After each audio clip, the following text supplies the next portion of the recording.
Okay. Thank you for the great honor of being invited again to speak, and thank you for all your patience, because I think you must be thinking, God, do we have to listen to this guy again? So I'm going to try and be as quick as possible and as clear as possible. So I'm going to tell you now the ending to this story. The key to success is that there's no single magic bullet. There's no one thing that you do. What you have to do is you have to have a comprehensive approach to tobacco control and indeed to tobacco harm reduction. And you have to be really open to the possibility that you might have been wrong, that the things you thought were a good idea 4 or 5 years ago might turn out with 4 or 5 years worth of evidence and experience to be not the great idea that you had originally hoped. Okay, so how's it going in England? Well, this concludes my presentation. This is the data from the Smoking Toolkit study, and of course it doesn't conclude my presentation. It does show this rapid decline of 2 percentage points already this year in smoking in England, but I really only had this slide to provoke Leon Shahab, who unfortunately has already left, because plainly it's if you look back the year before, the decline in smoking, according to the Smoking Toolkit, was zero. And this is, the confidence intervals on this data are small. But the Smoking Toolkit, which is tended to show a slower decline than other surveys, is beginning to catch up. But these are the official data, which I referred to previously.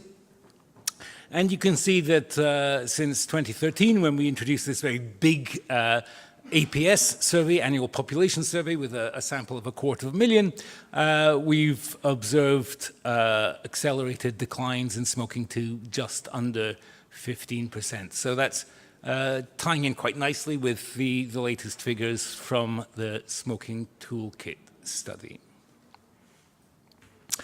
So, I said before that the important thing is to have do whatever you do, to do it in a context of comprehensive tobacco control. And this is a slide that I shared with you last year, and I hope you don't mind me showing it to you again. This is the Usens and Raw Tobacco Control Scale. It scores all the countries in Europe according to an independent scale largely for compliance with the Framework Convention in Tobacco Control. And they've done it 3 times, and on all 3 occasions, the UK has been top or top equal. And this is really important because there have been a number of studies now that have shown that scoring well on the tobacco control scale and complying well with the Framework Convention on Tobacco Control is correlated with a faster decline in smoking prevalence. So it really is important not to just do one thing. It's not that e-cigarettes are some magic bullet or standard packaging. It's the whole package of measures that are important. So, I mean, the previous speaker, but one, talked about whether you use tax or harm reduction, and in fact my argument would be that the two are just 2 of the many things that we should be doing. And the tobacco control plan for England was the 4th, I think, tobacco control plan in a row in England. So about 20 years of comprehensive tobacco control plans. And like the previous plans, it set out a clear numerical ambition, or several numerical ambitions targets, if you like. And the first one, to get smoking rates down from 15.5%, as they were at the time, to 12%. Well, the latest data will be published in a month's time, in July the 2nd, so fingers crossed, but we're hoping that we'll continue to make good progress on that one. Reducing smoking prevalence, very odd. This one has been very hard to shift, and we're still at above 10%. We have quarterly data on smoking at the time of delivery. We study this very, very closely. We're doing all sorts of things. We're constantly ratcheting up our game on this. And we have a long way to go. We will have to make some very rapid progress in the next few years to achieve this target. The third numerical target is to get youth smoking prevalence down to 3% or less. Now we only publish these data once every 2 years, the Smoking, Drinking and Drug Use Survey, which we use for this. Again, the latest data will be published on July the 2nd. I'm hopeful that we will see a continued decline. I don't think we'll see the very rapid declines in youth smoking prevalence that we've seen in the past. I would be delighted if we were. I think what we'll see is a kind of bouncing along the bottom now. Youth smoking prevalence is so low in England, it's hard to get it consistently lower. And then this really important thing, we don't have a numerical figure for it, I'd like to come back to it later.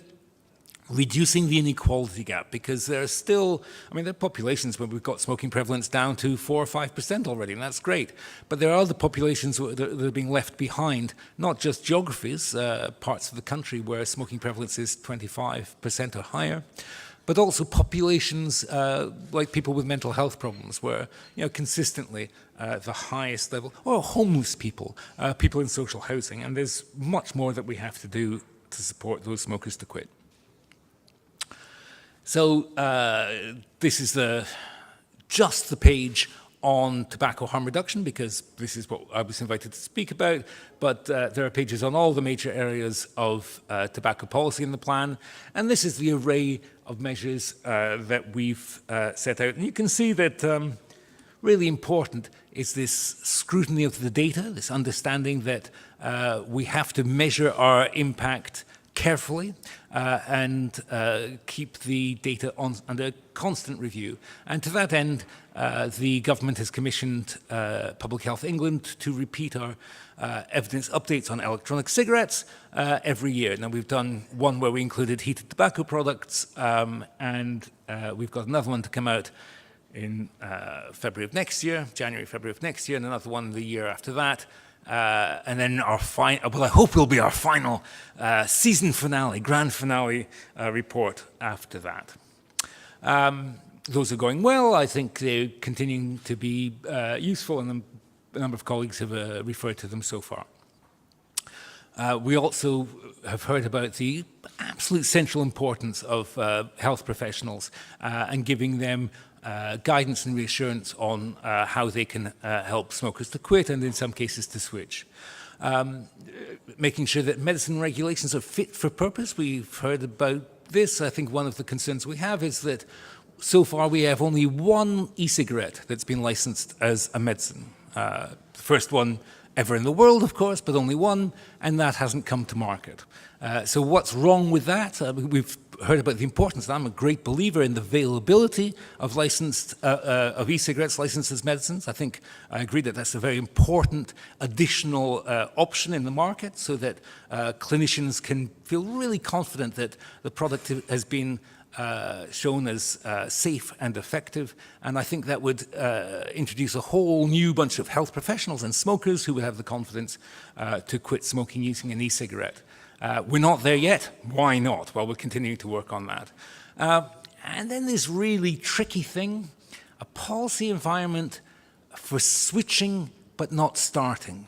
How can we make sure that in the American jargon, e-cigarettes are the off-ramp, not the on-ramp for smoking? Well, again, apologies for those of you who were here last year. You saw this slide last year. I tell you, if you invite me back, you'll see this slide next year. It shows just the important way I think the quality of debate has improved. I think that last panel session on harm reduction was a good example of kind of respectful listening to each other's evidence, learning from each other, looking at what's happening with an open mind in other jurisdictions. It hasn't always been like that, as I suggested in my opening discussants comments, but we've moved in 2015 from a kind of climate which was really about sneer and allegation to a climate in 2018, which was much more sober, where the Lancet carried on its front page the quote, "The scale of harm from smoking requires bold but defensible decisions to be made on electronic cigarettes on imperfect evidence." And of course, the evidence will always be imperfect. So we have to make those decisions as best we can, but remain open to the fact that maybe some of the regulations we've got were either too tight or too loose and have to be adjusted. So clear information for smokers is part of that mix. You will recognize Leon Shahab from earlier on today. Unfortunately, Leon's had to leave. He can't be with us. But if any of you want to see a video that he did for Public Health England, it was an attempt that we had for him to explain his rather complex data on biomarkers to smokers and vapors to illustrate the much reduced harm from e-cigarettes. And we were really very clear with everybody who would listen. This is not the science. This is the illustration of the science. So that's why it was so important to have Leon, who has done some of the best science on biomarkers, to be there to explain how this is a metaphor and not a proof of the reduction in harm. But it's been viewed a couple of million times by smokers online, and we think the message is getting through. So we're also charged to provide advice for health professionals, and so as well as Public Health England doing this ourselves.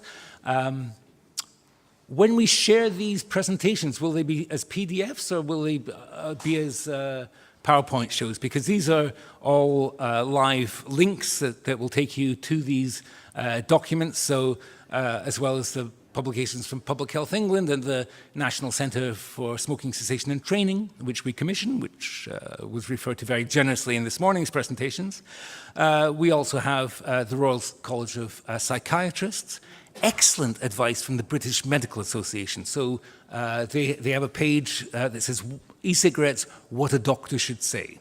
And for any doctors in the room who are wondering what the Bma Advice is, I think you'd be impressed by this kind of serious and balanced way of speaking to your patients. The Royal College of Nursing, I stumbled upon their advice quite by accident and was very impressed indeed. The Royal College of General Practitioners have not only produced guidance, but a really very good video to talk GPs through the issues.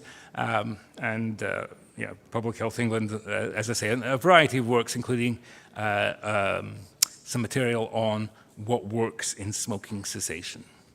And there's more, of course. A whole range of materials for healthcare settings, so not in the community, but particularly thinking about what you do in hospitals.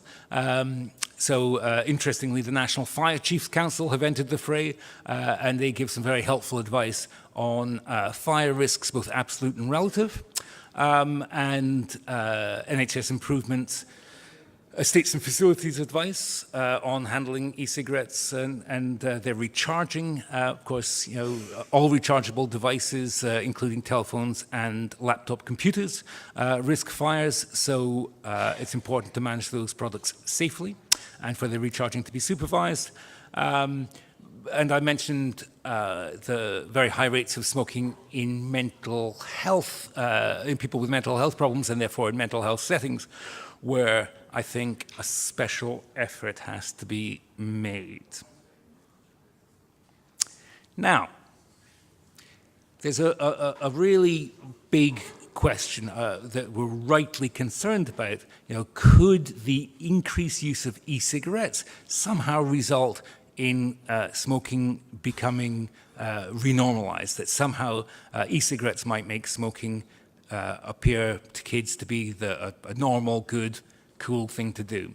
And this is a reasonable concern, but it's possible to measure social norms and not just talk about them. And there has been work done for several years measuring social norms on smoking in young people. And these data look back, it only covers to 2016, which is before the publication of the Tobacco Control Plan. But this period from 2010 to 2016, 15, is the period where we saw the greatest increase in youth vaping. So this was, youth vaping in the UK and adult vaping in the UK has been stable for the last 4 or 5 years. There hasn't been much of an increase in young people vaping or adults vaping. But there was an increase back in 2010 to 2015. And at this time, the good news is anti-smoking norms actually got tougher, got stronger in young people. So young people were, there's a long-term downward trend in pro-smoking norms, so young people were getting more and more anti-smoking. But in that period, 2010 to 2015, that improvement accelerated. Now, I'm not saying that's because of electronic cigarettes. I don't believe it is. But it's reassuring that things weren't getting worse. If anything, things were getting better faster. So I mentioned this kind of really difficult policy dilemma because we're trying to have an environment, a policy environment that supports switching but doesn't support starting. And how are we doing on this? Well, obviously, I'm marking my own homework. None of these have gone. I'm a civil servant. I'm not allowed to say that the government's doing badly on anything. But I think there are some things that we consider are doing well so far. We'll see in July whether this trend has continued. But youth smoking continues to fall and fall fairly rapidly. Certainly, some of the other studies that we have, other than the main official data, suggest that's going in the right direction. As I've just said, youth anti-smoking norms continue to strengthen. That's good news. Regular youth vaping, having gone up in the early years, has stabilized and has not significantly increased in recent years. And that's also encouraging. And regular vaping is confined largely to young smokers, as we've said earlier today. Adult smoking rates continue to fall fairly rapidly, and that's the most encouraging thing, of course.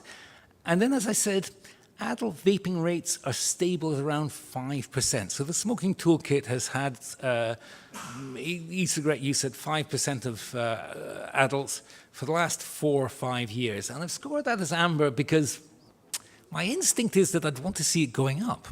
I'd like to see more adults vaping as more smokers switch out of smoking.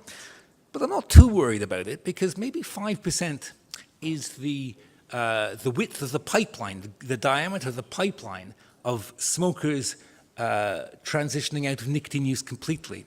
So what we see is an increasing number of people who start off as smokers, who vape for a while, and then they stop vaping, and some, alas, revert to smoking. That's the bad news, as one of my sisters, and others stop taking nicotine entirely, and that's the good news. And maybe 5% is the size of that pipeline. Interestingly, of course, the 5% remains constant at a time when smoking rates, adult smoking rates, are going down quite dramatically from 20% to 15%. So the ratio goes from 1 to 4 to 1 to 3, and hopefully soon we'll see it at 2 to 1, and then even, and then we'll get to a point where, as I suggested earlier, we'd be able to get to a point where we could just take smoked tobacco off the market completely as an obsolete and hazardous product. And I think that would be a great step forward. Dual use has been falling, but perhaps slowly and not fast enough for me. However, the things that, well, I've scored it as amber, but it's got to be red really, hasn't it? Misperceptions of risk continue to rise. People increasingly believe that e-cigarettes are at least as harmful as smoking. And why is that a problem? I mean, if people think that vaping is as bad as smoking, then surely they'll just not start vaping. Well, that's right, but the people who start vaping are overwhelmingly smokers. And if you tell a smoker that, vape, if they might as well smoke as vape, then why would they switch completely? Surely the obvious conclusion is that they might as well just vape where they have to and smoke where they can. So it's really important that all of us, health professionals, but smokers particularly, understand that vaping is, in the words of NASM, the National Academy of Science, Engineering and Medicine in the United States, far less harmful than smoking. So this is not just PHE. PHE was the first public health organization to say it. Now it's really quite common for the respectable public health agencies around the world to acknowledge that, yeah, on the available evidence, far less harmful than smoking. So, perceptions of risk go the wrong way. We want to address that. Health professionals too, and they remain uncertain. We want to provide them with greater certainty. And here's a euphemism. Post-Brexit opportunities remain unclear, which is civil service for God knows what's going to happen next. Okay, so on the whole, progress so far, doing pretty well. We're monitoring the impact. We're planning a major review of our regulations to make sure they're doing what we hope they would do. If they're too tight and they're scaring smokers out of switching, then we'll have to adjust them. If they're too loose and they're resulting in young people starting to smoke, then that's a definite concern. We're going to want to tighten up those regulations. It might be the case in the US, as we saw from the data earlier this morning. It doesn't appear to be the case yet in the UK, but we're going to keep that under close scrutiny. And evidence-based advice for health professionals, absolutely crucial. We've heard again and again today how health professionals really need to have greater certainty about what they can say about electronic cigarettes. And this environment where we encourage people to switch but not start remains it's a big challenge. So I've rushed through this to my last slide, which is the one I really wanted to discuss.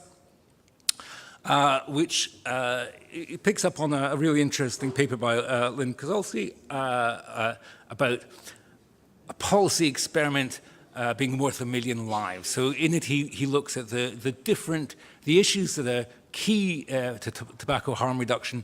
So how do we manage to communicate things being not safe, not 100% safe, but safer? And how do we move our own thinking from a need for something to be absolutely 100% safe? I mean, I cycle to work in London.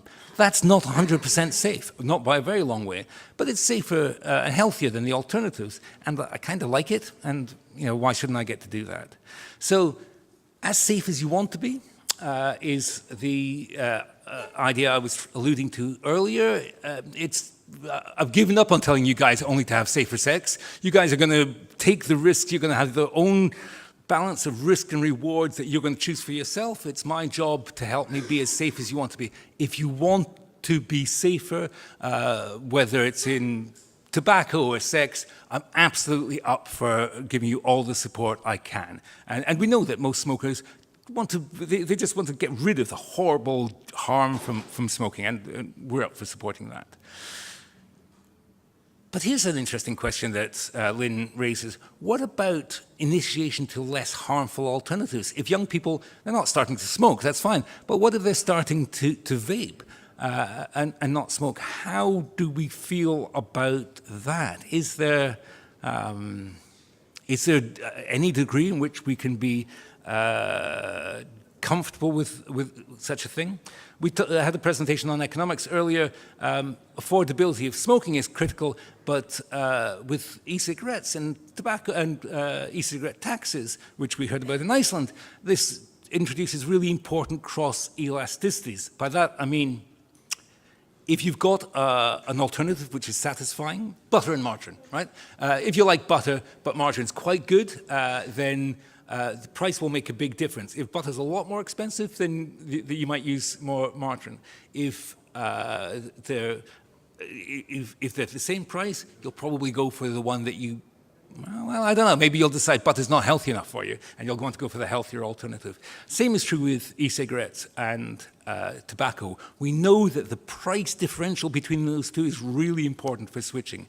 So in my view, that's an argument for carrying on ramping up the price of smoked tobacco, and so that we maximize that differential. There's a maximum motivation for people to stop smoking, and for those who are going to switch to something less harmful.